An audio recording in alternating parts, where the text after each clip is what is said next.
বাণীপীঠ শিক্ষাঙ্গনের উপস্থাপনায় একটি নতুন ক্লাসে স্বাগত জানাচ্ছি সকল ছাত্রছাত্রীকে। আমি রিনি সেনগুপ্ত।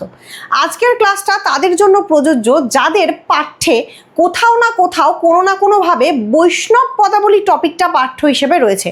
বিশেষ করে তোমরা যারা ক্যালকাটা ইউনিভার্সিটি 4th সেমিস্টারে পড়ছো এবং তোমাদের পরীক্ষা আসন্ন, তাদের দেখবে সিসি 5 পেপারে বৈষ্ণব পদাবলীর বেশ অনেকগুলো পদ পাঠ্য রয়েছে। তার মধ্যে থেকে আজকে আমি একটা বিশিষ্ট পদ নিয়ে আলোচনা করব, লাইন বাই লাইন ধরে ধরে পদটা বোঝাবো, তার সঙ্গে সঙ্গে সেই পদটা সংক্রান্ত কিছু গুরুত্বপূর্ণ বিষয় আলোচনা করব। প্রথমেই বলি, বৈষ্ণব কারা? বিষ্ণুর উপাসকরাই হলো সাধারণত বৈষ্ণব।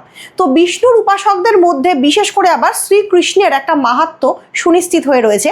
তাই যারা শ্রীকৃষ্ণের ভক্ত বা শ্রীকৃষ্ণকে দেবতা রূপে, দেব জ্ঞানে পুজো করেন, ভগবান রূপে পুজো করেন, তারাই মূলত বৈষ্ণব। তো এই বৈষ্ণব ধর্ম এবং দর্শনে যে পদগুলি রয়েছে, সেই পদগুলির আলোচনায় আমরা বেশ কতগুলি পদ পর্যায় পাই। এই পদ পর্যায়ের উপর ভিত্তি করেই আমরা পদগুলোকে নানান ভাগে ভাগ করতে পারি বা পর্যায়ে ভাগ করতে পারি বা টপিক ওয়াইজ ভাগ করে আলোচনা করতে পারি। এইভাবে আলোচনা করলে বৈষ্ণব পদাবলীর যে বিস্তীর্ণ ভাণ্ডার রয়েছে, সেইটাকে সহজে বুঝতে আমাদের সুবিধা হয়।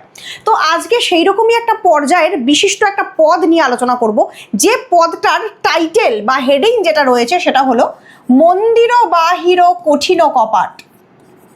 মন্দির বাহির কঠিন কপাট। তো আজকে এই পদটা নিয়ে আলোচনা করব। প্রসঙ্গত বলে রাখি, এই মন্দির বাহির কঠিন কপাট যে পদটি রয়েছে, সেই পদটি কোন পর্যায়ের পদ? এটি কিন্তু অভিসার পর্যায়ের পদ। এবার স্বাভাবিকভাবেই তোমাদের মনে প্রশ্ন উঠবে, অভিসার পর্যায় কাকে বলা হয়? চলো এবার সেটা নিয়ে আলোচনা করে নিই।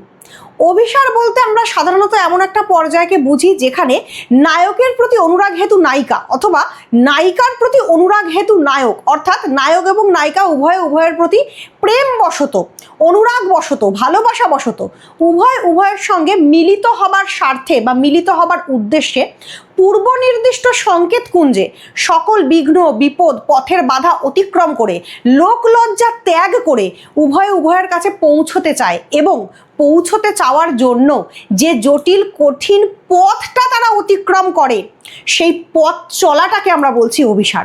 অভিসার মানে কিন্তু মিলন নয়।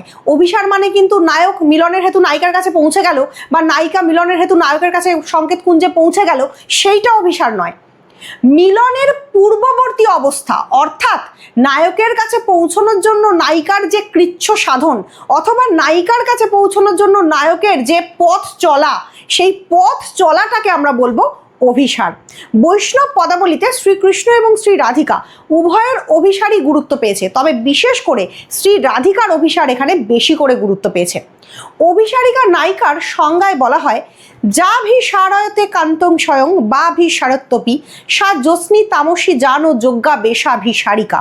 অর্থাৎ যে নিজে স্বয়ং অভিসার করে অথবা কান্তকে বা তার প্রেমিককে নিজের কাছে আসার উদ্দেশ্যে অভিসার করায় এবং জ্যোৎস্না, অন্ধকার রাত্রি, বর্ষা, শীত নির্বিশেষে যে কোনো আবহাওয়া বুঝে যিনি নিজের পোশাক পরিচ্ছদকে যোগ্য করে তোলেন, বেশভূষাকে যোগ্য করে তোলেন এবং নিজের অভিসারের যে যাত্রা পথ সেটাকে সুনিশ্চিত করেন, তিনিই হলেন অভিসারিকা নায়িকা।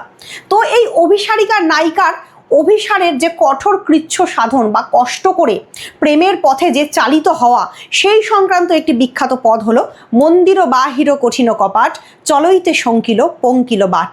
বর্তমানে এই পদটা তোমাদের পাঠ্য রয়েছে। পদটার প্রত্যেকটা লাইন ধরে ব্যাখ্যা করব, মনোযোগ দিয়ে দেখো। তো তোমরা দেখো, এই হচ্ছে মূল পদটা যেটা আমি বোর্ডে দেখিয়ে দিচ্ছি।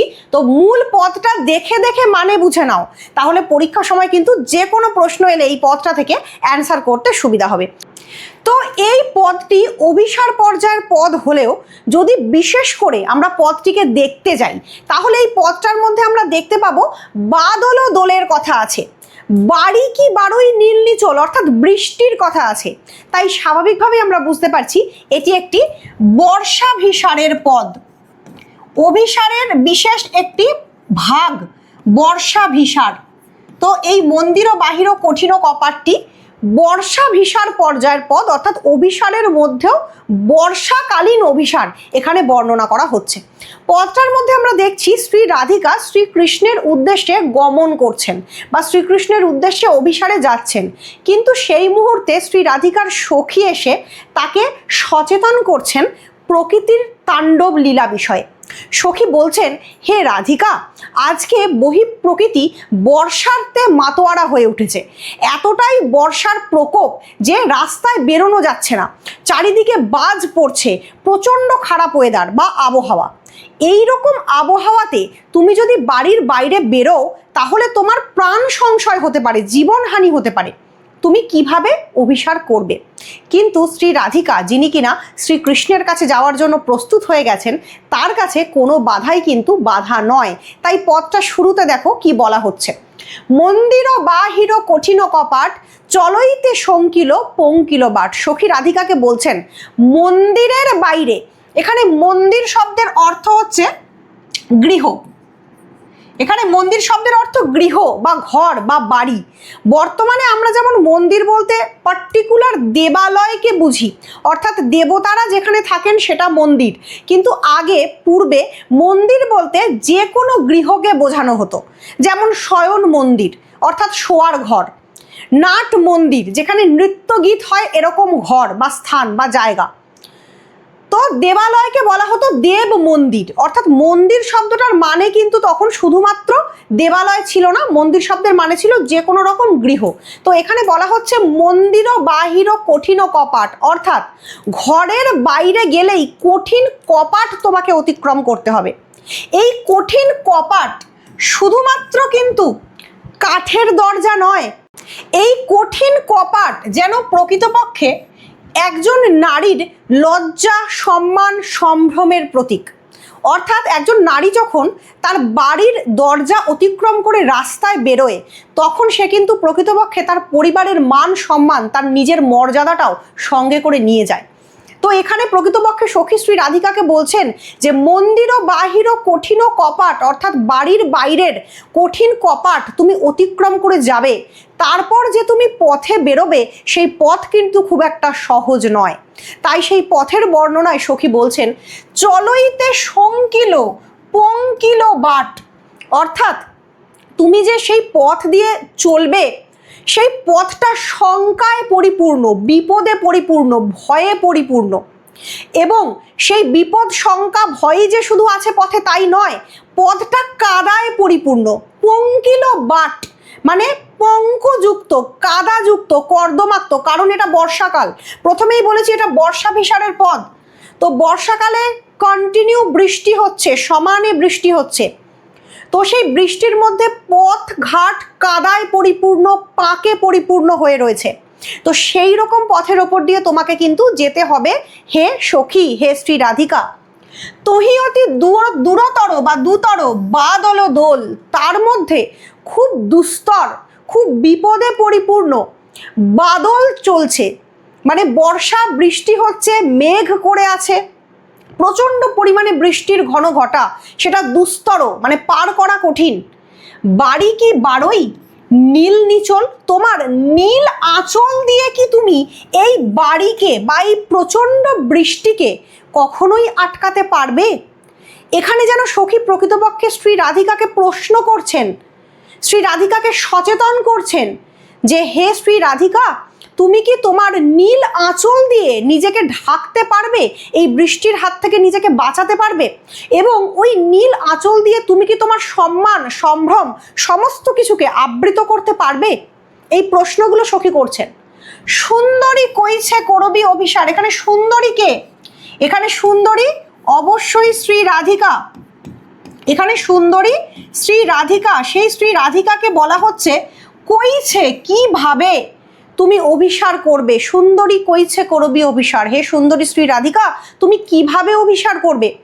হরি রহ মানস সুরধুনি পার, হরি অর্থাৎ শ্রীকৃষ্ণ, হরি মানে শ্রীকৃষ্ণ, এই শ্রীকৃষ্ণ কিন্তু রয়েছেন প্রকৃতপক্ষে মানস গঙ্গার, মানস মানে মন, আর সুরধুনি শব্দের অর্থ হচ্ছে গঙ্গা নদী, এই মানস গঙ্গা নদীর অপর পারে। অর্থাৎ শ্রীকৃষ্ণের অবস্থান বহু দূরে। শ্রীকৃষ্ণ স্বয়ং ভগবান, বলা হচ্ছে কৃষ্ণস্তু ভগবানং স্বয়ং। তো এই শ্রীকৃষ্ণ তিনি কোথায় রয়েছেন? গঙ্গা নদী যেমন প্রচণ্ড চওড়া এবং প্রচণ্ড লম্বা, সেই নদী পার করা যেমন খুব একটা সহজ নয়, ঠিক তেমনই নিজের হৃদয়ের সমস্ত বদ্ধতা, আমরা যে জীবাত্মা হয়ে জন্মেছি, সেই জীবাত্মা হয়ে জন্মানোর সমস্ত বাধাবন্ধকতা, সমস্ত মায়া, সব কিছু ত্যাগ করে, সব কিছুকে অতিক্রম করে শ্রীকৃষ্ণের কাছে অর্থাৎ ভগবানের কাছে তথা পরমাত্মার কাছে পৌঁছতে হয়। তো তুমি কিভাবে যাবে অত দূরের পথ? তুমি একা কিভাবে অতিক্রম করবে? ঘন ঘন ঝন ঝন বজ্র নিপাত। এবার প্রকৃতির বর্ণনা দিচ্ছেন, প্রকৃতির বর্ণনা করা হচ্ছে। ঘন ঘন ঝনঝন শব্দে কি হচ্ছে? বাজ পড়ছে, বজ্র নিপাত। শুনইতে শ্রবণ মরম মরিজাত, বা কোথাও থাকে শুনইতে শ্রবণ মরম জড়িজাত, মানে কানে সেই বজ্রের শব্দ শুনতে শুনতে আমাদের মন বা মর্ম সেটাও জর্জরিত হয়ে উঠছে, বা ভয়ে মরছি আমরা। তো এরপর দেখবো আমরা পদের পরবর্তী অংশ, সেখানে বলা হচ্ছে দশদিশ দামিনী দহন বিথার। 10 দিক থেকে যেন বিদ্যুৎ চমকাচ্ছে। দামিনী শব্দের অর্থ বিদ্যুৎ। চারিদিকে 10 দিক আলোকিত করে বিদ্যুৎ চমকে উঠছে। হেরইতে উচকই লোচনতার, সেটা দেখতে গিয়েই তো আমাদের ভয় লাগছে। অর্থাৎ বজ্রের শব্দ কানে শুনে ভয় লাগছে, বিদ্যুতের আলো চোখে দেখে ভয় লাগছে, সমস্ত প্রকৃতির এই রকম রৌদ্র রূপ দেখে আমরা ঘরে থেকেই ভয়ে মরে যাচ্ছি। এই রকম পরিস্থিতিতে হে শ্রী রাধিকা, তুমি কিভাবে অভিসারে যাবে? এই কঠিন পথ তুমি কেমন করে অতিক্রম করবে? এই চিন্তা সখীর মনে হয়েছে। তাই তিনি শ্রী রাধিকাকে সাবধান করছেন, তিনি শ্রী রাধিকাকে বোঝাচ্ছেন যে এই অভিসারে চলার পথ খুব একটা সহজ হবে না। ইথে যদি সুন্দরী তেজবি গেহ প্রেমক লাগি উপেক্ষবি দেহ। এখানে খুব গুরুত্বপূর্ণ এই দুটি লাইন, পরীক্ষায় প্রশ্ন আসে। ইথে যদি সুন্দরী, এই রকম অবস্থায় যদি হে সুন্দরী রাধিকা তুমি গৃহ ত্যাগ করো, তেজবি গেহ, গৃহ ত্যাগ করে তুমি যদি অভিসারে যাও, প্রেমক লাগি উপেক্ষবি দেহ, প্রেমের জন্য তুমি কি নিজের দেহকে উপেক্ষা করবে? অর্থাৎ প্রেমিকের সঙ্গে মিলিত হওয়ার জন্য তুমি কি নিজে মৃত্যু মুখে পতিত হবে? বা এতটাই বিপদসংকুল রাস্তায় তুমি বেরিয়ে পড়ছো যেখানে তোমার নিজেরই জীবনের একটা বিপদ রয়েছে, বা নিজের জীবন হানি হওয়ার একটা সম্ভাবনা রয়েছে, এই রকম অবস্থা তুমি পথে বেরিয়ে পড়ছো, তো প্রেমের জন্য তুমি কি নিজের জীবনটাকে উপেক্ষা করবে? এইবার গোবিন্দ দাস এখানে ভনিতা করে বলছেন, অর্থাৎ পদটির রচয়িতাকে গোবিন্দ দাস, তিনি ভনিতা করে বলছেন, গোবিন্দ দাস কহ ইথে কি বিচার, ছুটলো বান কিয়ে যতনে নিবার। গোবিন্দ দাস খুব সুন্দর একটা ব্যাখ্যা দিয়ে বোঝাচ্ছেন, একবার যদি ধনুকের থেকে কোনো বানকে ছেড়ে দেওয়া হয়, মানে ধনুকটা যে লক্ষ্যে স্থির করে বানটা ছেড়ে দেওয়া হয়েছে, সেই ছুটলো বান, অর্থাৎ ধনুক থেকে ছুটে যাওয়া বানকে কি বহু যত্নেও ফিরিয়ে আনা যায়? এর উত্তর আমরা সবাই জানি, কখনোই ধনুক থেকে ছেড়ে দেওয়া বানকে আবার ফিরিয়ে আনা যায় না, কারণ সেটা ততক্ষণে ছুটে গেছে। তো গোবিন্দ দাস এখানে সখীকে বুঝিয়ে বলছেন যে শ্রী রাধিকা এখন অভিসারে যাবেন বলে প্রস্তুত হয়ে পড়েছেন। শ্রী রাধিকা এখন শ্রীকৃষ্ণের কাছে যাওয়ার জন্য আকুল ব্যাকুল। কথায় আছে অভিসার পর্যায়ের পদ সম্পর্কে একটি গুরুত্বপূর্ণ উক্তি, ডেকেছেন প্রিয়তম কে রহিবে ঘরে। অর্থাৎ প্রিয়তম যখন ডাকে, শ্রীকৃষ্ণ যখন কাউকে আহ্বান করেন, ঈশ্বরের ডাক যখন আমাদের কানে পৌঁছয়, তখন আমরা আর ঘরে বসে থাকতে পারি না। শ্রী রাধিকারও হয়েছে ঠিক তেমনই দশা। তাই যতই কঠিন পরিস্থিতি হোক না কেন, যতই বিপদসংকুল পথ হোক না কেন, শ্রী রাধিকাকে আর কোনোভাবেই ঘরে বেঁধে রাখা যাবে না। তাই গোবিন্দ দাসও তার ভনিতায় সেই বিষয়টিকে ব্যাখ্যা করেছেন। তো বৈষ্ণব পদাবলীর এই পদটার আলোচনা কেমন লাগলো অবশ্যই কমেন্ট করে জানাও। এবং যে সমস্ত স্টুডেন্টরা আমার অনলাইন এবং অফলাইন ক্লাসেসে যুক্ত আছো তারা জানো আমি প্রত্যেকটা পদ কিন্তু ক্লাসে এইভাবে করেই পড়াই, অর্থাৎ লাইন ধরে ধরে পড়াই। তো যারা এইভাবে করে প্রিপারেশান নাওনি তাদেরকে বলবো তোমাদের কিন্তু আরেকটু বেটার প্রিপারেশনের দরকার আছে। তার জন্য অবশ্যই 5th সেমিস্টার থেকে বাণীপীঠ শিক্ষাঙ্গনের সঙ্গে যুক্ত হতে পারো। এখানে প্রত্যেকটা বিষয় ধরে ধরে পড়ানো হয়, লাইন তুলে তুলে বোঝানো হয় প্রয়োজনীয় টপিকগুলো, এবং প্রয়োজনীয় সাজেশনস এবং নোটসপত্র সমস্ত কিছু প্রোভাইড করে দেওয়া হয়। তো যারা চাইছো নিজেদের অনার্স পড়ার প্রিপারেশনটাকে আরও বেটার করে তুলতে, তারা অবশ্যই 5th সেমিস্টার থেকে যুক্ত হতে পারো বাণীপীঠ শিক্ষাঙ্গনে সমস্ত বিষয় সম্পর্কে আলোচনা এবং নোটসপত্র খুব সহজেই পাওয়ার জন্য। তো আজকের ক্লাসটা এখানেই শেষ করলাম। ধন্যবাদ।